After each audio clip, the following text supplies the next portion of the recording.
12वीं बोर्ड के हिंदी विषय के सभी छात्रों का हार्दिक स्वागत है। आज मैं डॉक्टर सौ माधुरी दिगंबर प्रभु ने शारदाबाई पवार महिला महाविद्यालय शारदा नगर, तहसील बारामती, जिला पुणे से एक नया गद्य पाठ लेकर आई हूँ। पाठ का शीर्षक है पाप के 4 हथियार और पन्ना नंबर 31 पर आपका यह पाठ है। मुझे लगता है कि आजकल बाजार में किताब आई हुई है। आपके पास शायद किताब होगी और ना होगी तो भी ठीक है। कागज और अपनी या आपके पास कापी हो और कलम लेकर बैठ जाइए। महत्वपूर्ण पदों का लेखन कीजिए, शब्द, मुहावरे वगैरह, और पाठ का अध्यापन अब हम शुरू करते हैं। पाठ क्रमांक 6, पाप के 4 हथियार, कन्हैयालाल मिश्र प्रभाकर। सबसे पहले लेखक का परिचय प्राप्त करते हैं। तो चलिए, कन्हैयालाल मिश्र प्रभाकर। इनका जन्म 26 सितंबर 1906 को उत्तर प्रदेश के देवबंद गांव में हुआ है। हिंदी साहित्य के कथाकार, निबंधकार, पत्रकार, स्वतंत्रता सेनानी आदि रूप में आपका नाम लिया जाता है। कुछ विशेष परिचय भी यहाँ पर दिया जा रहा है। पत्रकारिता में स्वतंत्रता के स्वर को आपने ऊंचा उठाया है। आपके जो निबंध है, ये सभी निबंध भारतीय चिंतन धारा को प्रकट करते हैं। आपका साहित्य सामाजिक सरोकारों का शब्दांकन है। साहित्य और पत्रकारिता को व्यक्ति और समाज के साथ जोड़ने का प्रयास आपने किया है। भाषा सरल, सहज, मुहावरेदार है और भाषा में तत्सत शब्दों का अधिक प्रयोग किया है। प्रमुख कृतियों का परिचय भी देख लेते हैं। प्रमुख कृतियों में कहानी संग्रह का नाम है धरती के फूल, और निबंध संग्रह के नाम देखिए, जिंदगी मुस्कुराई, बाजे पायलिया के घुंघरू, जिंदगी लहलाई, महके आंगन, चहके द्वार। इस प्रकार ये निबंध संग्रह है। और आपका जो पाठ है पाप के 4 हथियार, यह पाठ लेखक के बाजे पायलिया के घुंघरू इस निबंध संग्रह में से लिया गया है।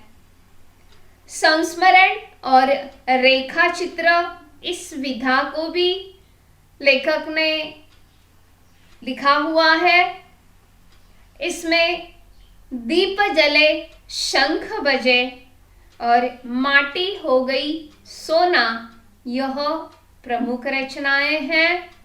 और यहाँ पर आपके सामने लेखक का चित्र रखा हुआ है। उनकी जयंती के अवसर पर हिंदी साहित्य के जाने माने निबंधकार व ज्ञानोदय पत्रिका के संपादक श्री कन्हैयालाल मिश्र प्रभाकर की जयंती पर कोटि कोटि प्रणाम व्यक्त करते हुए 26 सितंबर को यह लिया हुआ चित्र है। तो इस प्रकार लेखक का यह परिचय यहाँ पर पूरा हो जाता है। अब यह जो पाठ है, यह पाठ निबंध विधा के अंतर्गत आ जाता है। तो यानी प्रत्येक साहित्य की अलग अलग प्रकार की विधा, विधा यानी साहित्य का प्रकार, एकांकी, कहानी, जिस प्रकार आदर्श बदला कहानी देखी, निराला जी का संस्मरण देखा, महादेवी वर्मा ने लिखा हुआ निराला भाई, यह संस्मरण एक पाठ गद्य पाठ देखा, दूसरा कहानी पाठ देखा, और अब हम लोग निबंध विधा को देख रहे हैं। इसीलिए निबंध विधा का परिचय भी महत्वपूर्ण है। तो देखिए, निबंध का अर्थ है विचारों को भाषा में व्यवस्थित रूप से बांधना। हिंदी साहित्य शास्त्र में निबंध को गद्य की कसौटी माना गया है। निबंध विधा में जो पारंगत है वह गद्य की अन्य विधाओं को सहजता से लिख सकता है।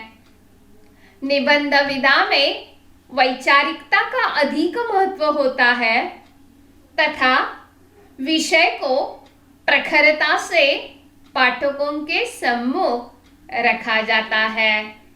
यह हो गया निबंध विधा का परिचय। अब हम जो पाठ देखने जा रहे हैं, पाप के 4 हथियार, इस पाठ का उद्देश्य क्या है यह पहले देख लेते हैं। क्या सीख मिलने वाली है, कौन सा संदेश हमें इस प्रस्तुत पाठ के माध्यम से मिलता है। इस निबंध में या इस निबंध के माध्यम से लेखक ने समाज की मानसिकता का पर्दाफाश किया है। हर देश, समाज या धर्म में कोई न कोई सुधारक, संत, दार्शनिक, तीर्थंकर, पैगंबर के रूप में समाज में सुधार लाने की कोशिश करता है, परंतु समाज उनकी खोखली जयंतियां मनाते हुए उनके विचारों को उपेक्षित करता है। महापुरुषों के विचारों को परास्त करने के लिए समाज कौन से हथियारों का उपयोग करता है, इसकी विडंबनापूर्ण खोज का वर्णन इस पाठ में है। सुकरात, स्वामी दयानंद जैसे महापुरुषों ने दुनिया की बुराइयों को मिटाने की कोशिश की। राम कृष्ण जैसे अवतारी पुरुष, तो संत ज्ञानेश्वर, संत तुकाराम जैसे अनेक संत महात्माओं ने, तो आगरकर, राजा राम मोहन राय, महात्मा फुले, क्रांति ज्योति सावित्रीबाई फुले जैसे सुधारकों ने समाज की खोखली आडंबरापूर्ण परंपरा तथा प्रथाओं को मिटाने की कोशिश की। इन सभी लोगों ने सच्चे तथा अच्छे तत्वों की प्रतिस्थापना के लिए जिंदगी भर संघर्ष किया। इसके बाद भी समाज में पुण्य के साथ पाप, अच्छाई के साथ बुराई अभी भी विद्यमान है। यह सच है कि जब तक दुनिया है तब तक अच्छे तथा बुरे लोगों का अस्तित्व रहेगा ही। समाज के इसी कड़वे सच का पर्दाफाश इस पाठ में किया है। लेखक का यह उद्देश्य है कि सुधारकों की शहादत, शहादत मतलब बलिदान, बर्बाद न हो, इसलिए सबको सुधारक के विचारों का अनुकरण करना चाहिए, यह संदेश हमें देना चाहते हैं। महान सुधारकों के स्मारक या मंदिर न बनाते हुए उसके विचारों पर चलने की कोशिश हमें करनी चाहिए। उनके विचारों को अपनाकर ही सही अर्थ में जयंती और पुण्यतिथि मनाए, यही संदेश आज के समाज को देना इस पाठ का उद्देश्य दिखाई देता है। तो इस प्रकार आप पाठ के लेखक और साहित्य, निबंध साहित्य विधा तथा पाठ के 4 हथियार इस पाठ का संदेश या उद्देश्य आप लोगों को समझाया गया। पाठ को शुरुआत करने से पहले पाठ के कठिन शब्द हम लोग देख लेते हैं और फिर पाठ को शुरुआत करते हैं। दूसरे वीडियो में पाठ के कठिन शब्द तथा पाठ का आशय जान लेंगे। धन्यवाद।